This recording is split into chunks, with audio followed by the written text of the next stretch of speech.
ఈరోజు ఆరుద్ర నక్షత్రము, పుష్యమాసము, పౌర్ణమి తిథి.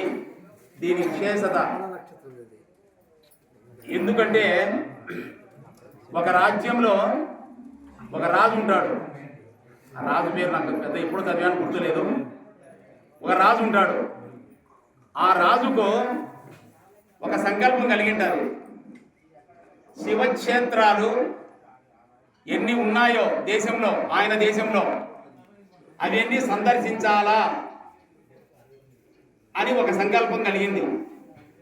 ఆయన తన దగ్గర ఉండే మంత్రులను, సేనాధిపతులను అందరినీ సమావేశపడతాడు. ఆయన శివక్షేత్రాలు సందర్శించడానికి పోతే రాజ్యం అధోగతి అవుతారు. ఏం చేయాలా అని మంత్రిని, సేనాధిపతిని, వాళ్ళ పౌరోహితుడు ఉంటాడు కదా, ఆ పౌరోహితుడిని పిలిచి అడిగినాడు. స్వామి, నేను రాజ్యంలో ఎన్ని శివక్షేత్రాలు ఉన్నాయో అవన్నీ నేను చూడాలనే సంకల్పం పెట్టుకున్నాను. రాజ్యం పరిస్థితి ఏమి, దానికి ఏదైనా మార్గం ఉందా, ఏదైనా దానికి ఆల్టర్నేషన్ అంటే అక్కడికి పోకుండా కూడా దాని ఫలితం వచ్చే పరిస్థితి ఏదైనా ఉందా అని చెప్పి అడుగుతారు వాళ్ళను. అప్పుడు బ్రాహ్మణులందరూ సమావేశపరచాడు అందరినీ. బ్రాహ్మణులు అంటే మంచి తెలివితేటలు గల వాళ్ళు అప్పట్లోనే బ్రాహ్మణులు. వాళ్ళని పిలిపించి అడుగుతాడు, రాజా, నువ్వు పోకున్నా కూడా నీ తరపున ఒక బ్రాహ్మణుని కేటాయించుకొని ఆ క్షేత్రాలన్నీ సంవత్సరం పడుతుందో 2 సంవత్సరాలు పడుతుందో ఆ క్షేత్రాలన్నీ తిరిగి వచ్చి అక్కడంతా దర్శనం చేసుకొని వచ్చి బ్రాహ్మణుడైతే సంకల్పం చెప్పుకొని నా రాజు బాగుండాలా, నా రాజ్యం బాగుండాలని కోరుకుంటాడు. కాబట్టి ఆ బ్రాహ్మణుని ప్రతి ఒక్క క్షేత్రంలో పోయి సంకల్పం చెప్పి శివుని దగ్గర పూజ చేసుకొని ప్రతి ఒక్క క్షేత్రంలో సంవత్సరం కానీ 2 నెలలు కానీ నువ్వు మద్యం ఇచ్చి పంపించే పోయిస్తాడు స్వామి, సరిపోతుంది అని చెప్తారు. చెప్పిన తర్వాత దగ్గర 1 సంవత్సరం గడిచింటుంది. ఆయన రాడు ఇంకా రాజ్యానికి. ఎవరు? ఆ బ్రాహ్మణుడు. అప్పుడు ఆ రాజుకు నా గురించి రాజ్యంలో ఏమని అనుకుంటున్నారు అని చెప్పి మారువేషంలో ఊర్లో సంచారం మొదలు పెడతాడు. రాత్రి పూట మొదలుపెట్టినప్పుడు ఆ బ్రాహ్మణుని ఇంటి దగ్గరికి వస్తాడు. ఆ దారిలో బ్రాహ్మణుని ఇల్లు ఉంటుంది కదా, ఆ ఇంటి దగ్గరికి వచ్చి కిటి దగ్గర నిలబడుకుంటాడు. అంటే రోడ్లో నిలబడుకున్నప్పుడు ఆ బ్రాహ్మణుని భార్య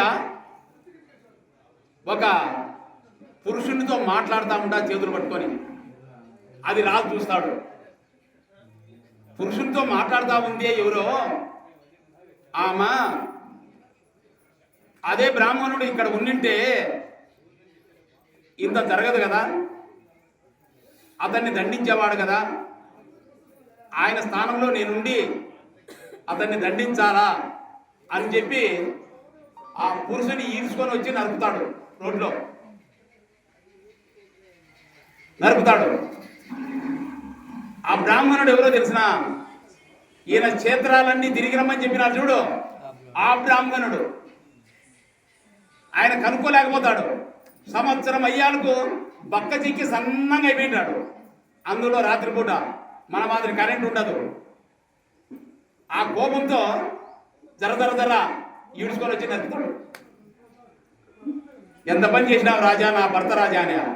అయ్యో నీ భర్తనా అని చెప్పి బ్రహ్మ పాతకము, బ్రహ్మ రాక్షసుడు దాన్ని పీడిస్తాడు కొన్ని సంవత్సరాలు. బ్రాహ్మణుని చంపితే కొట్టినా కూడా బ్రహ్మ పాతకం చుట్టుకుంటుంది.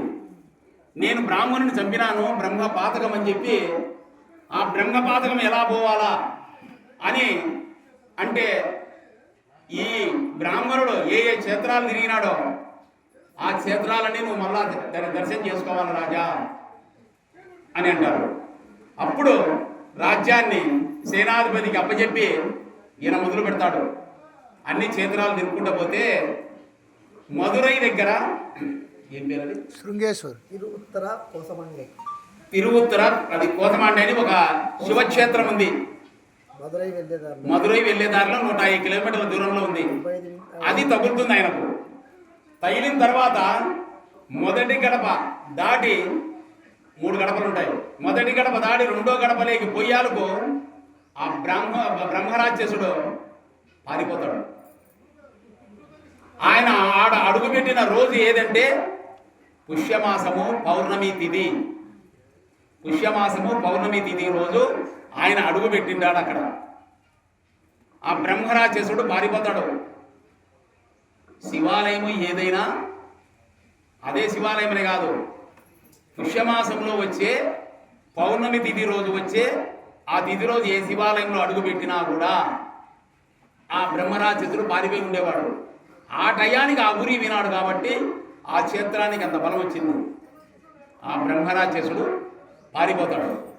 పారిపోయిన తర్వాత ఆ రాజు లోపలికి పోయి స్వామికి సహస్రార్చనలు పూజలు అన్నీ చేసుకొని పోయి తన దేశానికి తిరిగిపోతాడు.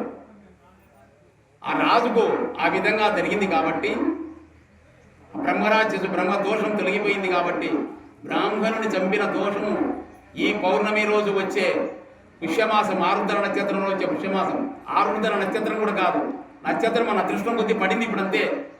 పుష్యమాసంలో వచ్చే పౌర్ణమి రోజు ఆ రోజు అది మన అదృష్టం కొద్ది. ఈ రోజు ఆరుద్ర నక్షత్రం అంటే పరమేశ్వరునికి ఇష్టమైనది, శ్రవణ నక్షత్రం అంటే వెంకటేశ్వర స్వామికి ఇష్టం.